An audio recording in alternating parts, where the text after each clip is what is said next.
दिनं प्रणमामि च माधवदेवपदं वंशाकल्पतरुभ्यश्च कृपासिन्धुभ्यैव च पतितानां पावनेभ्यो वैष्णवेभ्यो नमो नमः। नमो महावदन्याय कृष्णप्रेमप्रदायते कृष्णाय कृष्णचैतन्य नामिने गौरत्विषे नमः।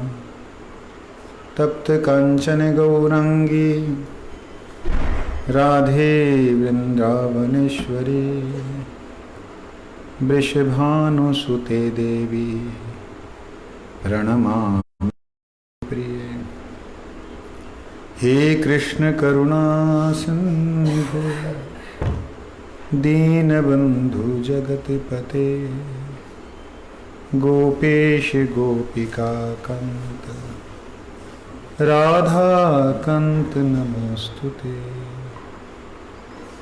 नमस्ते तु हलग्राम नमस्ते मुसलायुध नमस्ते रेवती कांत नमस्ते भक्तवत्सल नमस्ते बलिनां श्रेष्ठ नमस्ते धरणीधर प्रलम्बारे नमस्ते तु त्राहि मां कृष्ण पूर्वज। श्री कृष्ण चैतन्य प्रभु नित्यानंद श्री अद्वैत गदाधर शिवासादि गौर भक्त वृंद। हरे कृष्ण कृष्ण कृष्ण हरे हरे हरे राम राम राम हरे हरे। भूमौ स्वखलितपादानां भूमिरेव अवलम्बनम् त्वयि जाते अपराधानां त्वमैव शरणं प्रभु त्वमैव शरणं प्रभु त्वमैव शरणं प्रभु।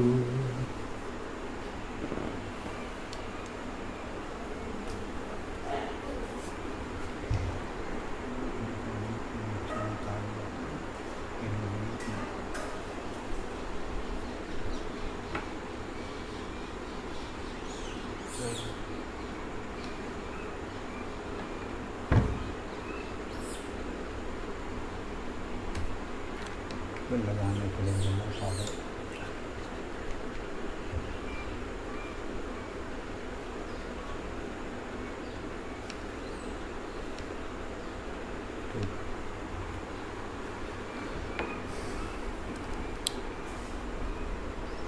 राधा रासेश्वरी रम्या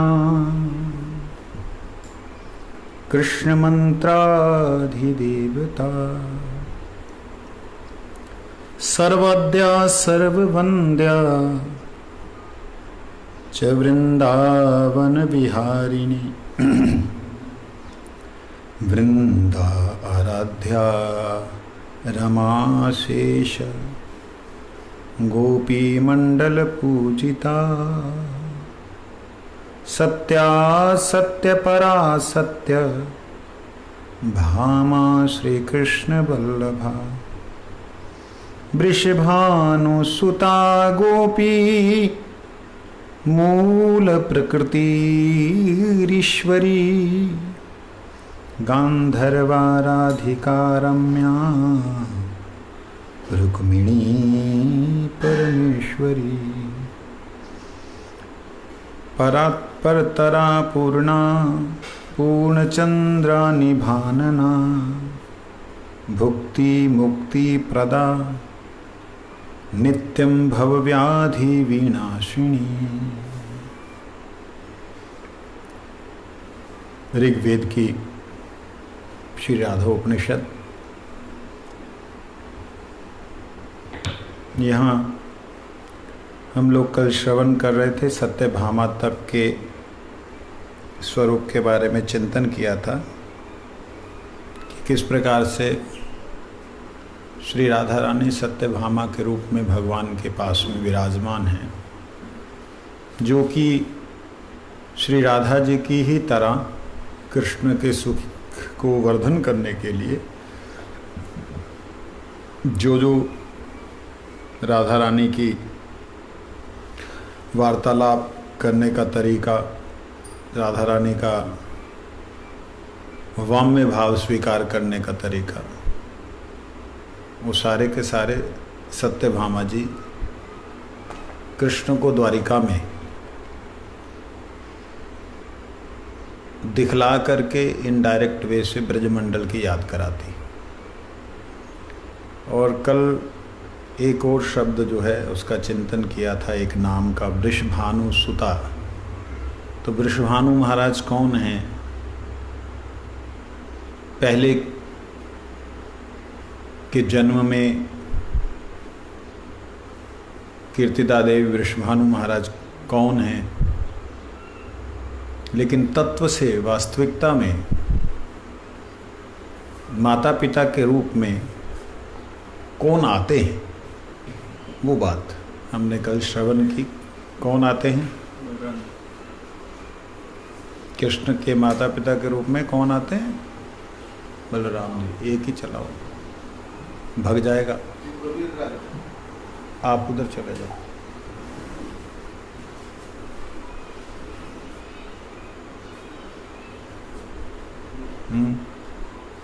तो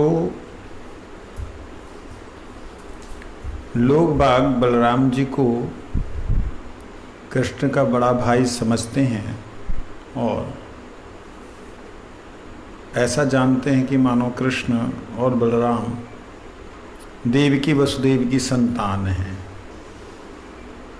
लेकिन वेद क्या कहते हैं? मैं कई बार बोलता हूँ, जो लोग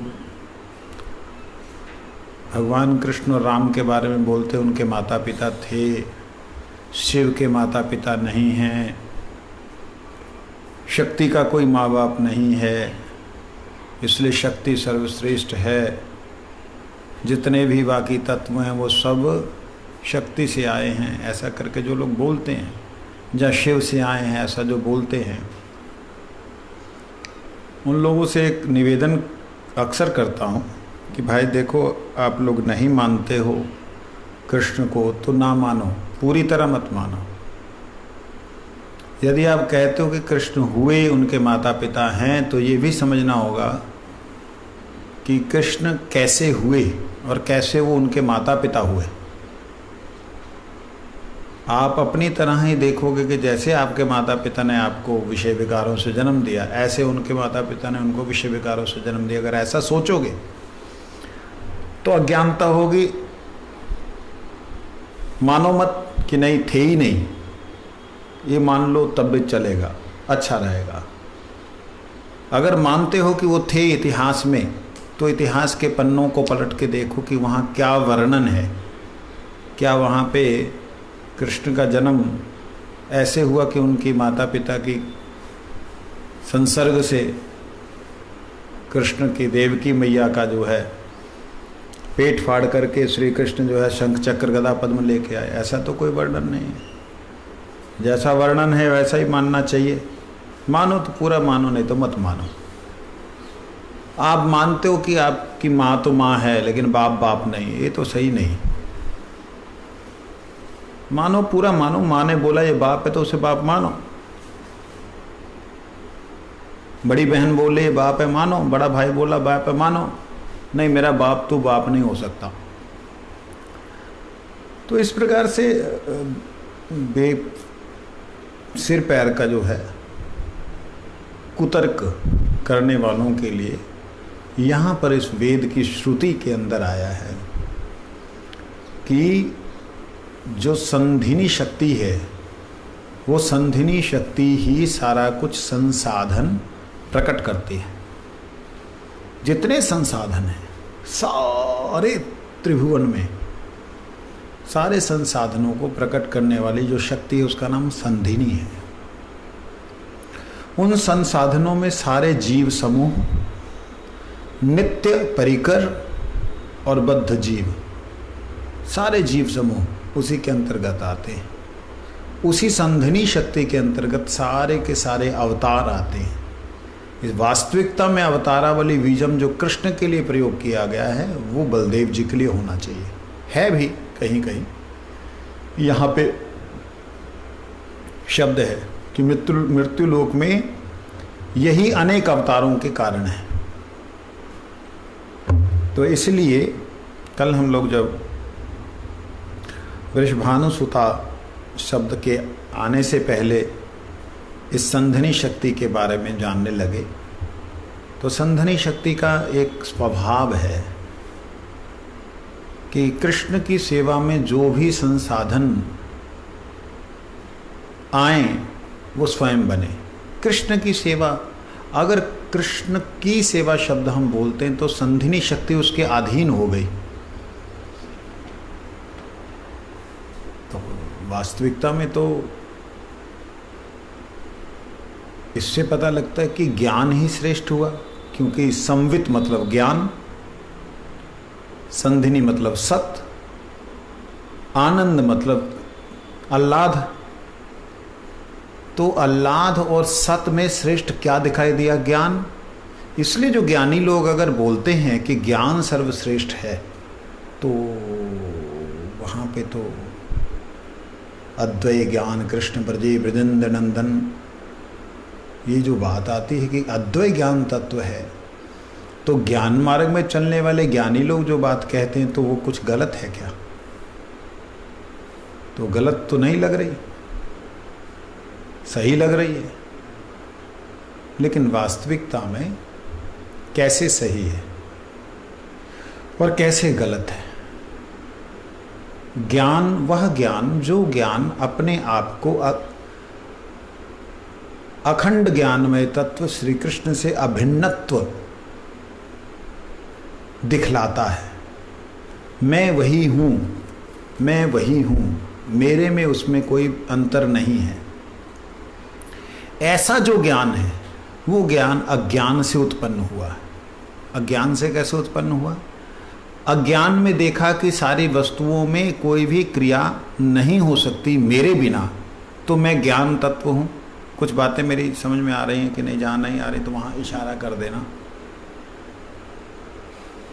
तो मैं ज्ञान तत्व हूँ। अज्ञान जो अज्ञान वस्तु है, मतलब जिसमें ज्ञान नहीं है, उसको चलाने वाला ज्ञान है, तो ज्ञान श्रेष्ठ हुआ। तो मैं ज्ञानमय हूँ। मैं कहाँ से आया? उस ज्ञान तत्व से आया।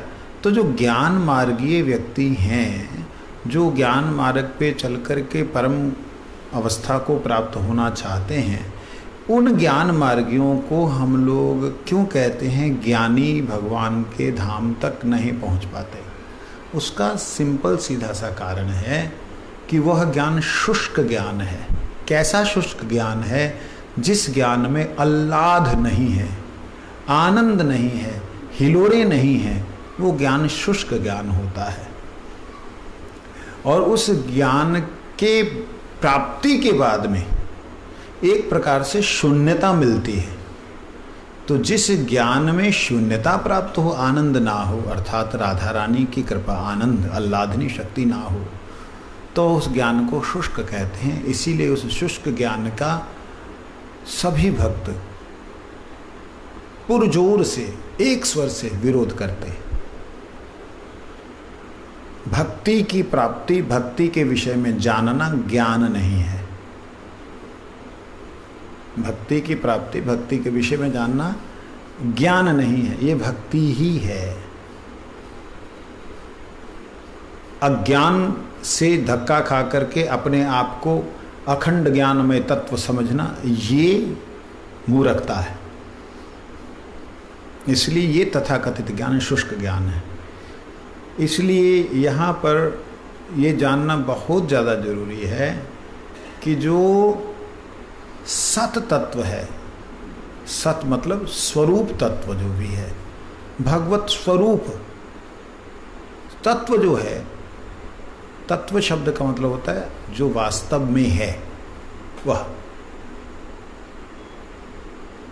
वो स्वरूप तत्व सारे का सारा बलदेव है।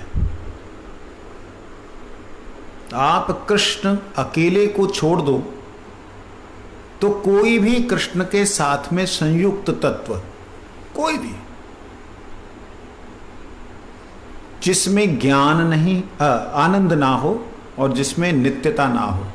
मतलब जैसे अग्नि के बिना, एक बात समझने वाली, जैसे अग्नि के बिना किसी भी तत्व का रूप प्रकट नहीं होता। ये बात समझे? नहीं समझे? कोई भी यहां पे आपको दिखाई देने वाली जो चीज है उसमें आग है।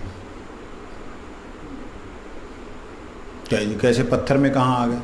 मारो ठोकर, लोग पत्थर मार मार के ही पहले आग जलाते थे। लोहे से लोहा टकरता तो आग निकलती है। आग ही रूप को बनाने वाली सत्ता है। बात समझे? रूप जो बनता है वो आग से ही बनता है। आग नहीं होगी तो रूप का गठन नहीं होगा।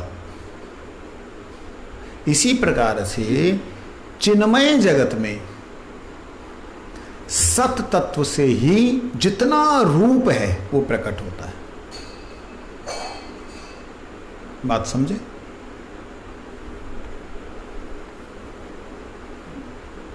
समझाओ। सो रहे हो?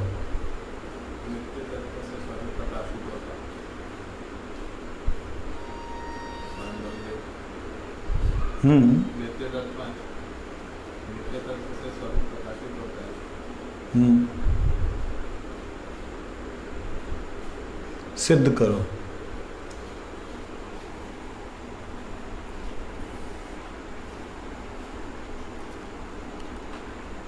ज्ञान प्रकाश तत्व है। ज्ञान प्रकाशक है।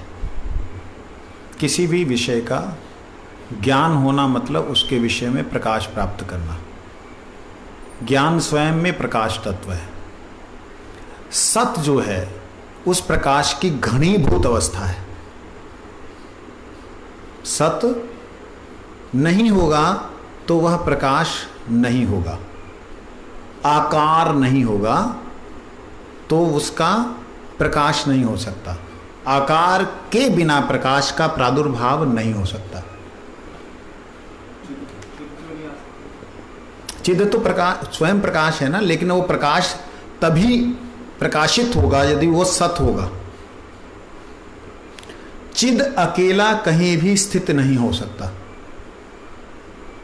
प्रकाश कहीं भी अस्तित्व में नहीं आ सकता अगर उसका कहीं ना कहीं से सोर्स ना हो। सोर्स ही सत है।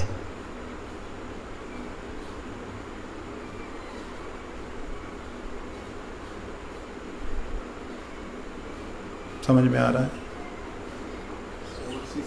खड़े हो जाओ, नींद आ रही है तो। तुम अलग कर रहे हो ना।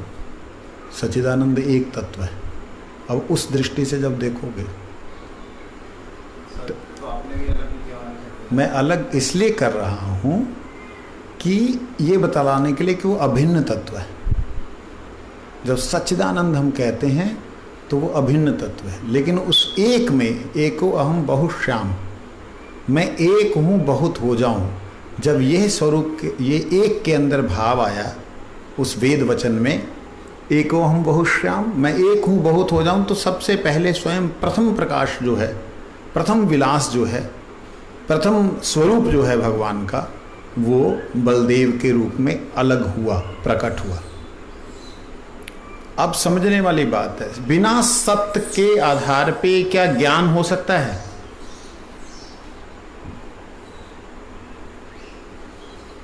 नरोत्तम करो।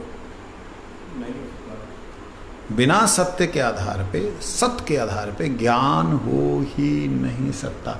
असत्यता में ज्ञान होता ही नहीं है। तो सत्य ज्ञान का आधार क्या हो गया? सत्य। बिना आनंद के भी तो ज्ञान नहीं हो सकता। आनंद के बिना ज्ञान हो सकता है? ज्ञान सुख कैसे देगा? सुख नहीं देगा। तो ज्ञान क्या होगा? ज्ञान शून्य हो गया। उस शून्य में, शून्य ज्ञान को, उस निरानंद में, निरानंद नहीं कहेंगे, आनंद शून्य शुष्क ज्ञान को, उस शुष्क ज्ञान को जो केवल ब्रह्म प्रकाश तक है, ब्रह्म कि लपटों तक नहीं है, ब्रह्म की जो ज्योति का जो शुरुआत है वहाँ तक भी नहीं पहुँचा है। उस ज्ञान को शून्य ज्ञान कहते हैं। और वो शून्य ज्ञान यहाँ तो हमारा ज्ञान तो वहाँ पर उनकी बात आ रही है। किनकी?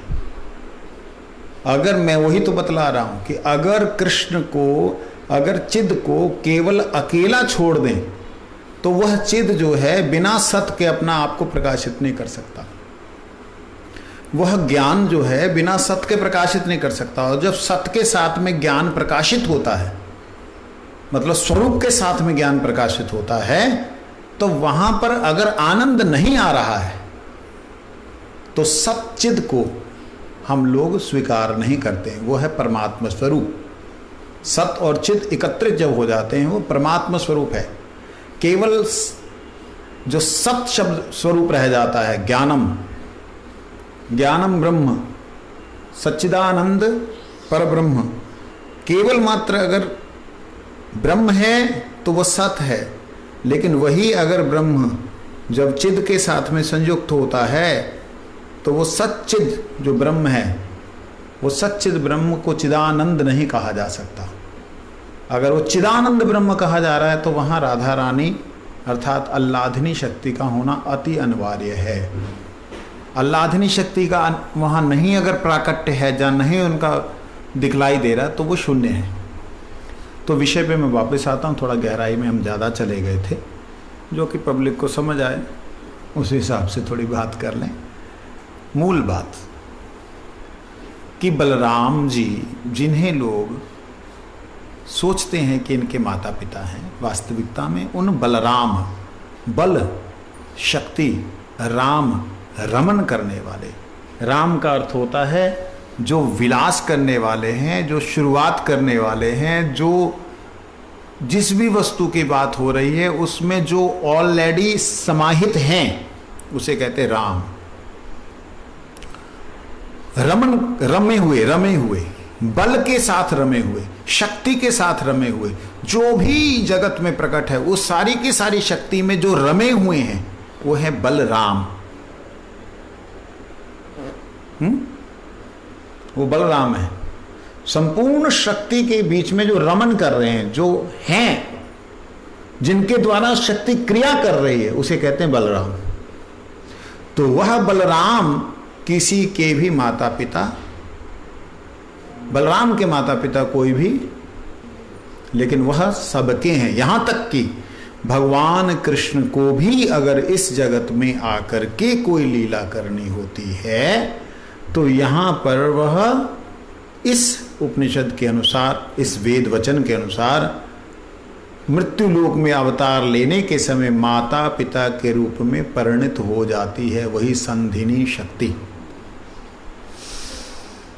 तो इसीलिए यहाँ पर जो वृषभानुसुता शब्द राधा रानी का नाम आया है, तो ये वास्तविकता में सत अर्थात बलराम जी का ही स्वरूप है, जो कि आनंद को प्रदान करता है, जो कि आनंद को प्रदान करता है। सत्स्वरूप वृषभानु, चिद स्वरूप कीर्ति। सत्स्वरूप कौन है? भानु, चिद स्वरूप कीर्ति और आनंद स्वरूप राधा रानी। कीर्ति का सीधा सीधा अर्थ होता है भक्ति। कीर्ति मतलब किसकी कीर्ति, किसके लिए कीर्ति? कीर्ति भगवान के लिए किएगी कि कर्म को ही वास्तविकता में कीर्ति कहते हैं, अन्यथा बाकी सब तो बेकार है। तो इसलिए वृषभानुसुता जब हम कहते हैं तो वह वृषभानुसुता जब हम बोलते हैं तो हमको भानु बाबा दाढ़ी वाले या कहीं कहीं दाढ़ी के बिना मूछ वाले बाबा, ऐसा हम लोगों को कल्पना में आते हैं। लेकिन वह एक लीला को प्रकट किया है। वास्तविकता में ये जो लीला है इसे कई लोग अनित्य कहते हैं। इस जगत की लीला को कहते हैं उस धाम में तो वह शक्ति के रूप में ही विराजमान है, गोलोक में। कुछ लोगों का ऐसा मत है कि गोलोक में भगवान शक्ति के रूप में विराजमान, वहाँ मैया बाबा ये सब कुछ नहीं है। नहीं है, इसीलिए वो लोग बड़े बड़े विचित्र व्याख्या करते हैं। कहते हैं इसीलिए तो कहा वैकुंठात जनितो वरा मधुपुरी, वैकुंठ से भी श्रेष्ठ मधुपुरी है। फिर गौड़ीय वैष्णव कम नहीं, उन्होंने कहा मथुरा भी ऊपर है, वैकुंठ से भी ऊपर मथुरा है, उससे ऊपर गोलोक है। तो कहने का अभिप्राय, एक दूसरे की बात को ना अगर काट करके सिद्धांत के अनुसार देखा जाए तो उस जगत में, गोलोक धाम में जितने भी भक्त, जितने भी रस, जितने भी स्वरूप भगवत सेवा के लिए प्रकट हैं, वो केवल मात्र दो से ही हैं। एक हैं बलदेव जी और एक है श्री राधा जी। श्री राधा जी से जो तत्व प्रकट हैं उनके अंदर मातृत्व भाव का अभाव है, मातृत्व भाव उनमें नहीं होता। क्यों नहीं होता? क्योंकि वह श्री कृष्ण की एक अद्भुत लीला है, इसीलिए राधा रानी में मातृत्व भाव नहीं है। लेकिन नहीं है तो उद्धव को देख करके क्यों उन्होंने कहा कि मेरे अंदर मातृत्व भाव, वात्सल्य भाव आ रहा है, कि उनका पुत्र, कोई बच्चा ही आया है, उनका भक्त आया है। ये शब्द क्यों कहा? ये कुछ भाव होते हैं संचारी, जो संचार होते हैं, वो नित्य नहीं होते। वो संचार होता है, किसी को देख करके कुछ संचार होना, वो एक अलग चीज़ है। नित्य भाव जो है राधा रानी का, वो कांत भाव है।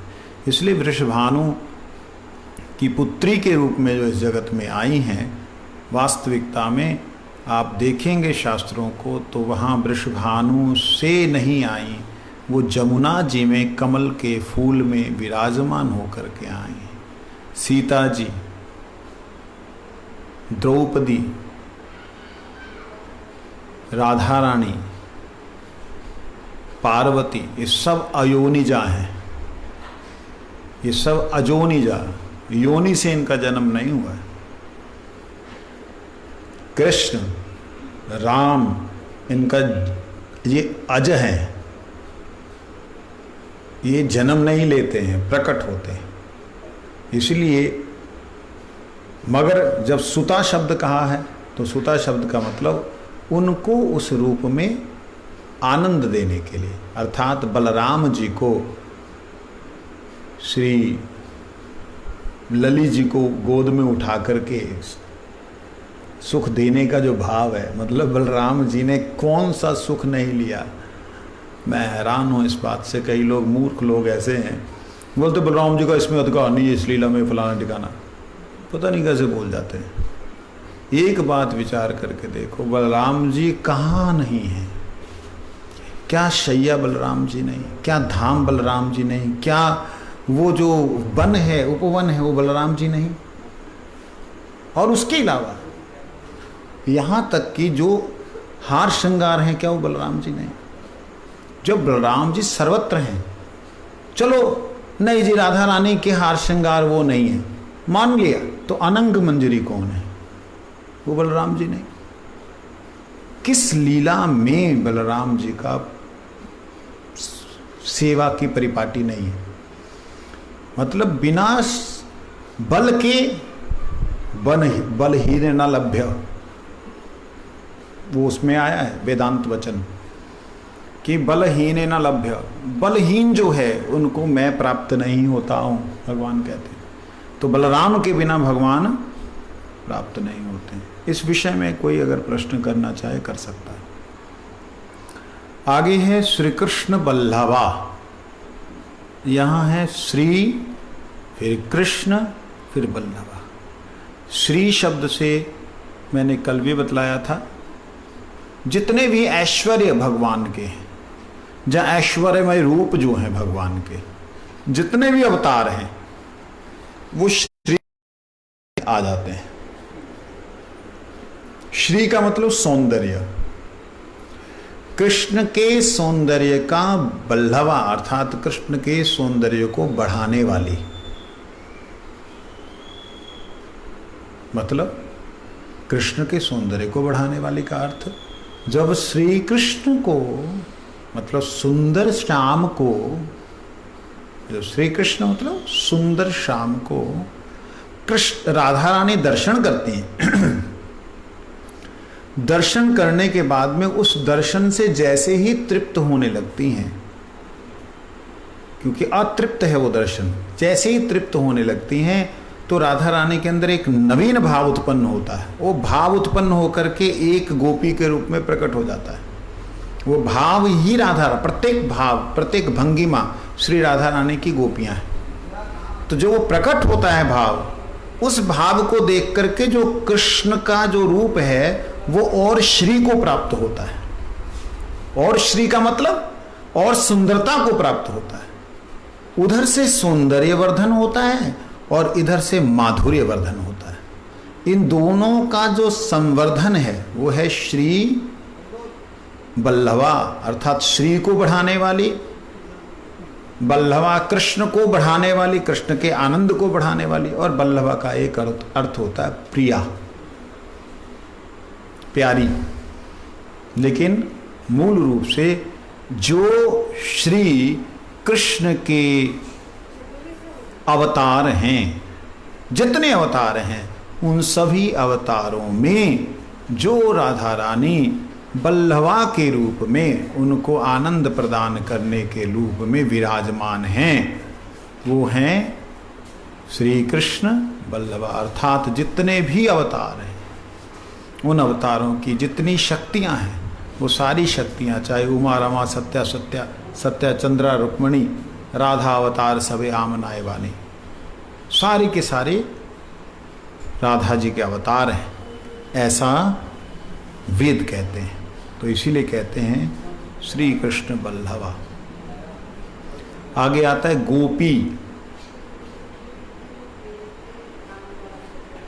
गोपी का अर्थ है, गो के बहुत से अर्थ हैं। मेरे पास में यहां गो के मतलब बहुत सारे अर्थ हैं। और पी का अर्थ होता है पीने वाली।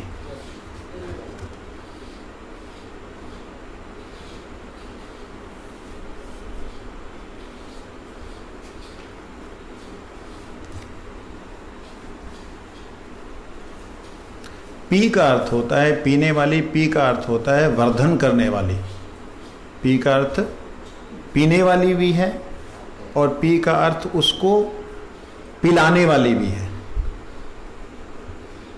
तो गोपी जहाँ शब्द आता है तो कृष्ण को जितना भी गोपियाँ हैं, गोप मातृका, सानंदा परमानंदा नंद नंदन कामिनी, गोपी गोप मातृका, गोपी गोप मातृका, सानंदा परमानंदा नंद नंदन कामिनी, वृषभानुसुता शांता कांता पूर्णतमा तथा काम्या कलावती कन्या तीर्थ पूता सतीशुभा, ये राधा रानी के और नाम है। तो उसके अंदर गोप, जब गो शब्द आता है तो गो का अर्थ विशेष रूप से पृथ्वी, गो का अर्थ विशेष रूप से गाय, गो का अर्थ विशेष रूप से प्रकाश। यहाँ पर मैंने मतलब इसमें कम से कम नहीं तो 25-30 अर्थ हैं, ज़्यादा ही होंगे। ये 2 पेजों में इधर, 2 पेजों में, इसमें लगभग 70-80 अर्थ हैं। उन 70-80 अर्थों में कहीं भी ऐसा नहीं दिखाई दिया कि जो हम लोग सुनते आए हैं ना, इंद्रियां, गो का अर्थ वो नहीं दिखाई दिया। गो का अर्थ इंद्र तो दिखाई दिया है, लेकिन इंद्रियां बोलते हैं वो नहीं दिखाई दिया। जो अक्सर हम सुनते आए हैं, इंद्रियों से जो पान करती हैं वो गोपी हैं। आँख से कृष्ण के रूप को इस प्रकार से जो चक्षुकरण, नासिका, जिह्वा, त्वचा से संपूर्ण कृष्ण को प्राप्त करती हैं, उन्हें गोपी कहते हैं। ये जो शब्द है इस यहाँ पे मुझे दिखाई नहीं दिया।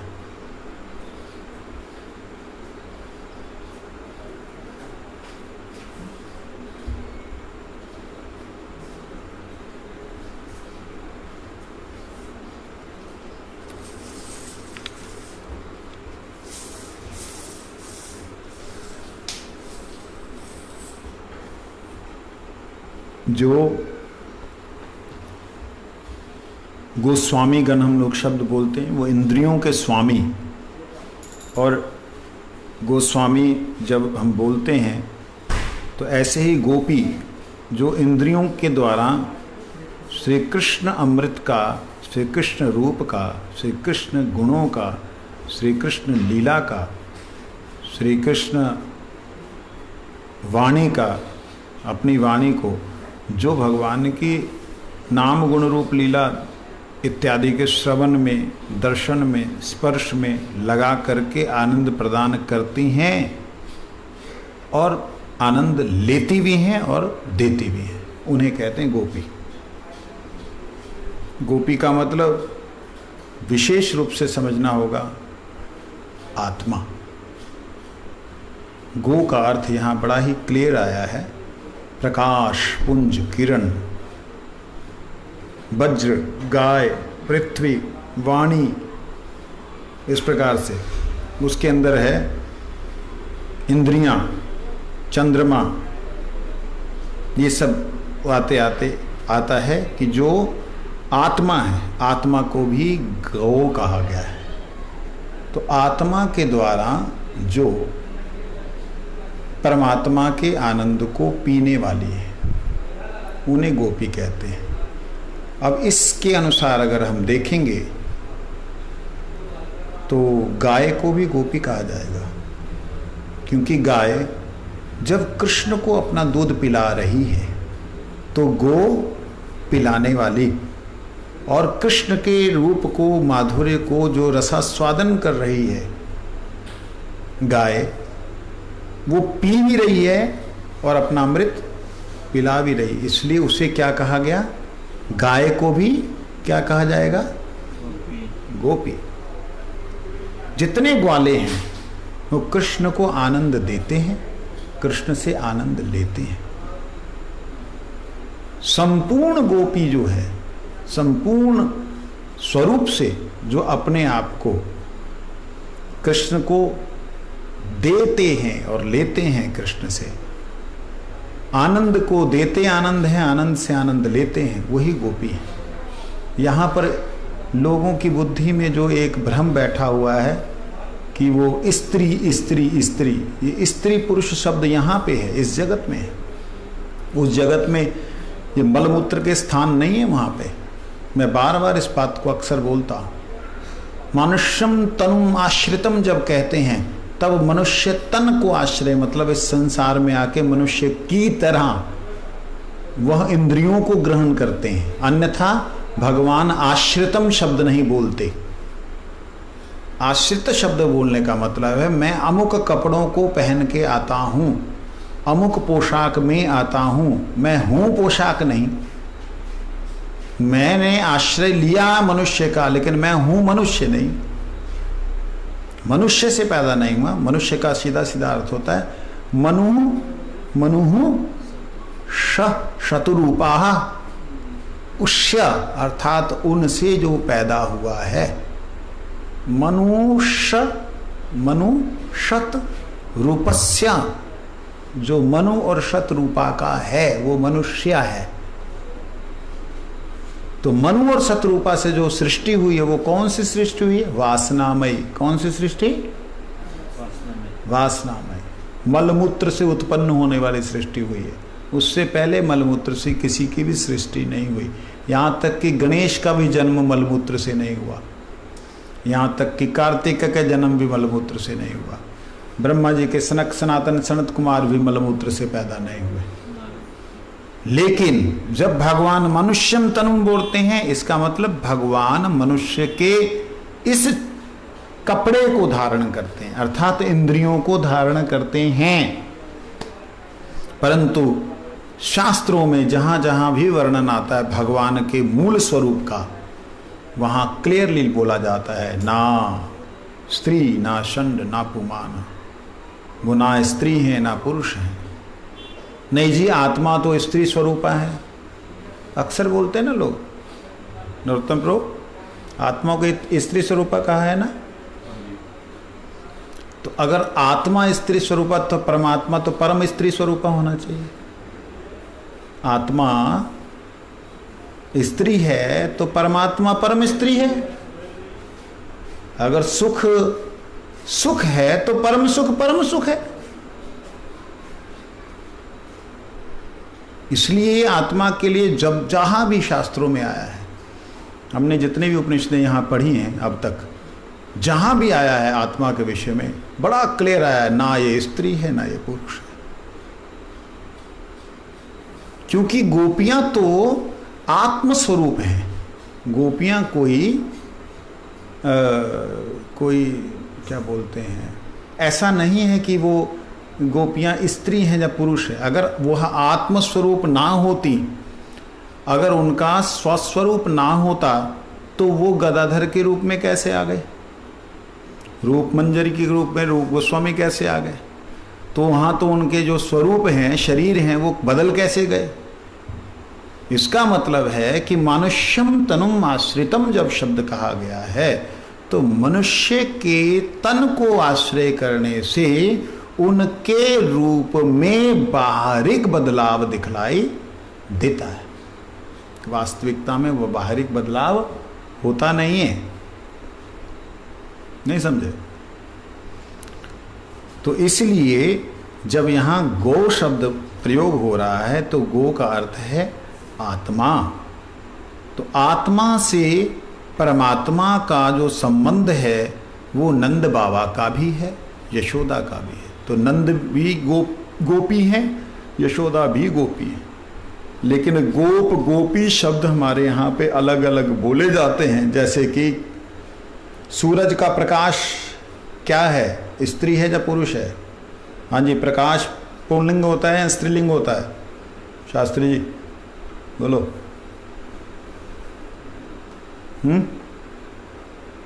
नरोत्तम प्रभु हैं? प्रकाश, तो प्रकाश को क्या बोलेंगे? नहीं, अगर अब प्रकाश शब्द किसी आदमी का है तो उसको प्रकाश स्त्री का तो नहीं होगा। हाँ, उस सेंस में हमारे यही एक सबसे बड़ी हमारी मनुष्य जगत में एक अंडरस्टैंडिंग है। आत्मी नहीं बोला, आत्मा बोला। आत्मी होता तो स्त्री होती, आत्मा है तो पुरुष होना चाहिए। आत्मा आत्मी यहां नहीं लगता है। प्रकाश हम बोल रहे हैं, जैसे ही उस प्रकाश को हम रश्मि कहते हैं, सूर्य रश्मि, तो साथ साथ उसकी चेंज हो जाता है, उसका जेंडर चेंज हो जाता है। हाँ, मैंने ये बात बोली वहाँ पे विदेश में, तो उन्होंने एक क्वेश्चन किया था। मैं क्या लाइट जो है उसको आप ही शी तो बोलते नहीं? कहते नहीं, हम नहीं बोलते। मैंने कहा बट आप बोलते हैं, लाइट को आप ही शी बोलते हैं, लेकिन आप ल्यूमिनस को क्या बोलोगे? तो किरण को हम लोग जो है, किरण को जो बोलते हैं वो स्त्रीलिंग है, लेकिन प्रकाश को हम पुंगलिंग बोलते हैं। तो ये हमारी बुद्धि की उपज है, इस संसार की उपज है। भगवान के आध्यात्मिक जगत में ये सब नहीं है। वहाँ गो का मतलब आत्मा, और उन समस्त आत्माओं का जो आत्मा भगवान के साथ संबंधित हैं, सारी की सारी गोपी हैं। इस जगत में आने पर, इस जगत के रस के अंदर अवतीर्ण होने पे वहाँ दिखलाई अलग देती हैं कि यहाँ पे जो है ये माता भी गोपी है, गोपी भी गोपी है। यहाँ पे अलग एक के रूप में दिखलाई देती, क्योंकि इस जगत के अंदर भगवान जेंडर के रूप में ही आए हैं। मनुष्यम तन्माश्रितम का अर्थ इसके अलावा और कुछ नहीं हो सकता। इसके अलावा कोई अर्थ और कोई कर ही नहीं सकता। मनुष्यम तन्माश्रितम का अर्थ ही ये है कि मनुष्य के तनु को आश्रय करके कपड़ों को पहन के आए। तो उन्होंने मनुष्य जैसी लीला की, बच्चों को भी जन्म दिया मलमूत्र इत्यादि की परिभाषा दिखला करके। लेकिन उस जगत में कहीं भी भगवान का कोई भी अवतार हुआ हो, यहाँ तक कि ब्रह्मा का भी जन्म हुआ हो, तो वो लक्ष्मी के द्वारा नहीं हुआ। शिव का अगर कार्तिकेय का जन्म हुआ है तो पार्वती के द्वारा नहीं हुआ। उस जगत में और इस जगत में यही अंतर है। इस जगत के अंदर जो भगवान आते हैं तो वह जिस रूप में आते हैं उस रूप को हम लोगों को उसी तरीके से देखना चाहिए। तो यहाँ पे इन्होंने गोपी का अर्थ जो किया है वो राधा रानी को स्त्री के स्वरूप में लिया है। वास्तविकता में राधा रानी सर्वशक्तिमती नहीं है, सर्वशक्तिमान है। मान और मति ये हमारी बुद्धि के अंदर थोड़ा सा भेद पैदा करते हैं, क्योंकि जब उनके लिए कहा गया है ब्रह्म स्वरूपा, क्या बोला? ब्रह्म स्वरूपा, परमा, निर्लिप्ता, निर्गुणा, परा, ये राधा रानी के लिए वेद वचन है कि जो ब्रह्म स्वरूपा है, अर्थात ब्रह्म के रूप में जो है। अब ब्रह्म तो पुरुष पुंगलिंग हो गया आपके अनुसार, जो ब्रह्म के रूप में है, अर्थात कृष्ण को प्रकाश, कृष्ण के आनंद को, ब्रह्म में आनंद को प्रदान करने के लिए जो है, ब्रह्म जो है वो निर्गुण है, निराकार है, वो निशक्तिक है और मेरे हिसाब से नीरस है। इसमें आप टोक सकते हैं, नीरस है। अगर उसमें स्वरूपा ना हो, ब्रह्म के स्वरूप को प्रकट करने वाली ब्रह्म स्वरूपा स्वयं श्री राधा रानी ना हो तो वो नीरस है, उसमें कोई रस नहीं। शांत दास्य साख्य वात्सल्य मधुर रौद्र विभत्स करुण इत्यादि कोई रस नहीं, वो रसहीन है। लेकिन वही इसी ब्रह्म के भीतर जब श्री राधा रानी की कृपा या श्री राधा रानी का आवेश आता है तो वह ब्रह्म स्वरूप धारण करता हुआ दिखाई देता है, तब उसे कहते ब्रह्म स्वरूपा, परमा, निर्लिप्ता, निर्गुणा, परा। यहां तक कि महाविष्णु प्रसूरपि सर्वाद्या विष्णु माया च सत्या नित्य सनातनी, जो महाविष्णु के प्रकट करने वाले, महाविष्णु जिनसे प्रकट हो रहे, अब महाविष्णु जिससे प्रकट हो रहे, विष्णु भगवान कृष्ण से प्रकट हुए। जितने तीनों जो हैं महाविष्णु हैं, कौन कौन से? गर्भोदशाई, गर्भोदशाई, कारणोदशाई, क्षीरोदशाई, ये तीनों विष्णु। इनमें से कारणोदशाई विष्णु का जो प्राकट्य है वो श्री राधा रानी से है, ब्रह्म वैवर्त पुराण। वही तो बलराम और राधा रानी में कितना अंतर है। ये तो हमारे यहाँ पे अंतर ज़्यादा है। सच्चिदानंद एक तत्व है, एक सच्चिदानंद एक तत्व है। अब एक तत्व जैसे भूमि, वो क्या तत्व है? भूमि जो हम बोलते तो भूमि बोलने का मतलब क्या हो गया? पृथ्वी, बस एक ही है उसमें। पांचों आ गए ना, रूप रस गंध शब्द स्पर्श। इसके अलावा भूमि जब हम बोलते हैं तो उसके अंदर तुरंत जो है जल भी आ जाता है, अग्नि भी आ जाती है, हवा भी होती है और आकाश भी है, तब जाके भूमि है। इसी प्रकार जब हम सच्चिदानंद बोलते तो तीनों तत्व एक ही हैं, 2-3-4 हजार नहीं है। लेकिन हम लोग ज़्यादा बुद्धिमान इसलिए बन रहे हैं क्योंकि उनकी क्रिया अलग अलग दिख रही है। जो क्रिया अलग अलग दिख रही है तो ऋषियों ने उस क्रिया को नाम दिया है। ऋषियों ने भगवान का कोई भी नाम है बोल करके नहीं बोला है। मैं बार बार इस चीज़ को बोल रहा हूँ। ऋषियों ने उनके जो गुण हैं उन गुणों का व्याख्यान किया है, उनकी लीला जो है उसका व्याख्यान किया, इसलिए लीलागत नाम है और भगवान के गुणगत नाम है। गुणगत मतलब अचिंत गुणगत नाम है।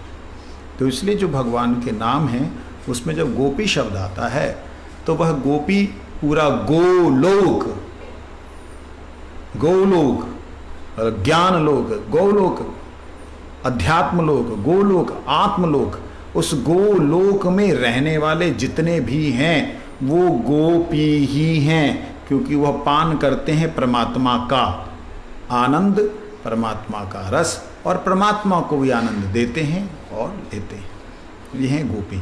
इसलिए गोपी शब्द से आप लोग केवल मात्र संकुचित भाव मत रखें, एक बिल्कुल संकीर्ण भाव ना रखें कि नहीं गोपी का मतलब तो ये यशोदा होता है, गोपी का मतलब सिर्फ वो होता है। बिल्कुल नहीं। जब गोपी शब्द आ रहा है तो इसका अर्थ है गो, गोप, गोपी, गोप मातृका। मातृका शब्द श्री राधा रानी के लिए प्रयोग हुआ है। गो, गोप, गोपी, गो, गोप, गोपी, मातृका। सानंदा, परमानंदा, नंद, नंदन कामिनी, ये श्री राधा रानी के लिए है। तो गोप मातृका बोला है। तो वो गोप मातृका कौन सी गोप मातृका?